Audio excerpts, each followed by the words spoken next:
it. Woo! Yeah! Woo! This is my presentation on Hurricane by Bob Dylan as an example of law and inequality in popular culture. We're going to listen to it at the end. We're also not going to go through the words right now. This is just for my professor.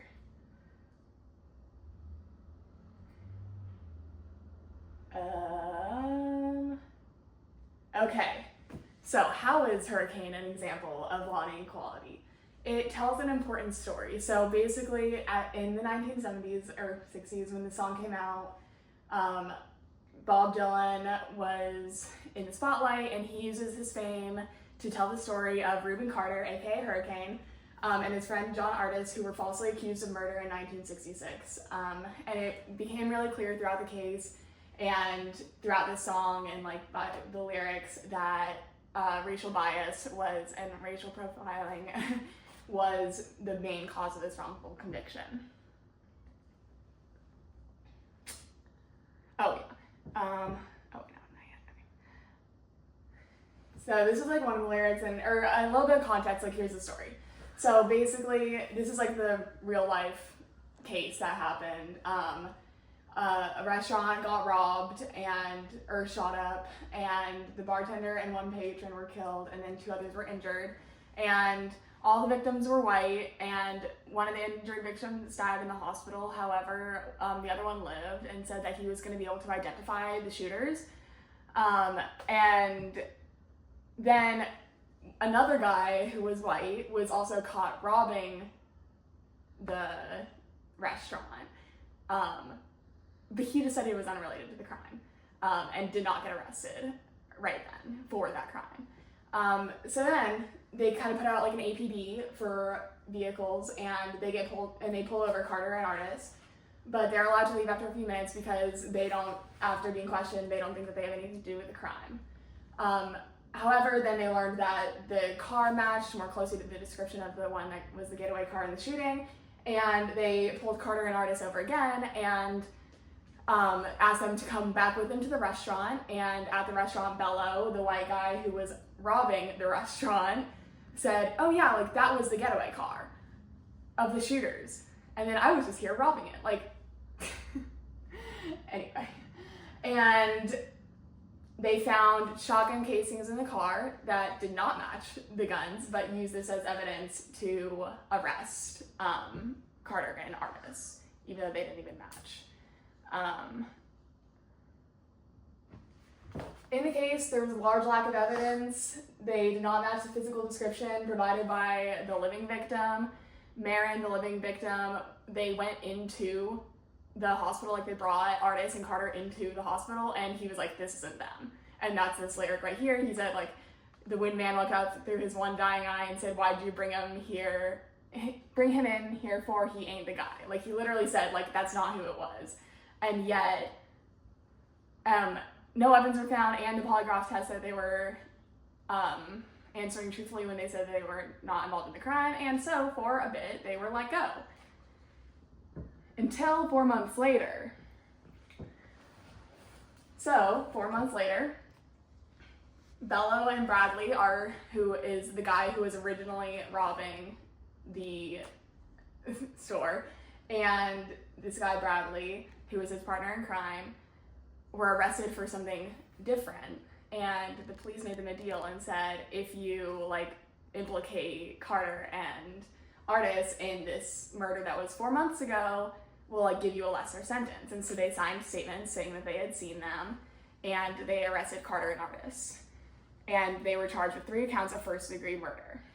And this is another lyric, and it kind of shows that, or it's supposed to be the police talking to Bello and Bradley and saying, don't forget you're white, we can pin it on them, it's okay, which is obviously a big issue. Okay, so then the trial happens, and even given the lack of evidence, an all-white jury found that Carter and Artis were guilty, and they were sentenced to 30 years to life in prison and 15 years to life in prison, respectively. And even though they were this feels like a mistrial, there's not enough evidence, they went through the Court of Appeals, and the New Jersey Supreme Court affirmed the judgment that they were guilty. They spent their time in prison well, though, working on their appeals and being model citizens. And then finally it came out many years later that Bello and Bradley were offered plea deals in exchange for their testimony. And after celebrities, including Bob Dylan, spoke out about their injustice, the decisions were reversed and the cases were reopened. Okay, so what does Hurricane suggest regarding popular attitude about law and inequality? So this song kind of uses popular culture to call, uses popular culture to bring about change. So it's an early example of how people use popular culture to talk about social issues. And modern day examples we mostly see in like social media.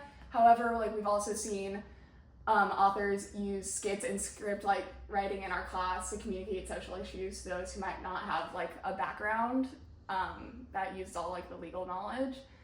So, and that's like really cool that more and more it's like being accessible for people, and it's something that we talked about a lot in class, and like how it's important for when we're doing these like legal studies and legal kind of analysis of our legal systems in the United States, that we are talking about them in ways that are easy to understand for a wide variety of people, not just like those who necessarily have like high educations and stuff like that. And then while it's an older example, it is clearly calling out an issue, the fact that the all-white jury convicted two black men with no physical evidence that linked them to the crime. And it is clear that institutional biases led to this conviction, and it was probably because of like systematic racism in the legal system. So linking that to critical race theory, it's very important to acknowledge that although there might not be as many large and outwardly discriminatory signs of racism in our legal system, it still largely exists in society. So like this is like, even though technically like there was an alternate black juror on the jury, and like on their second trial like there were black jurors, like the fact that it happened the first time and like it was an all-white jury and like with no evidence, Delgado and Stefanik would argue that that is because of critical race theory, and like it's just so embedded into our systems that it's kind of like predetermined. And really they would argue that the only solution to this is to kind of like make a new system. As the system that exists currently was like built on racist ideologies, it's really hard to change it enough to where it's not racist inherently. Oh.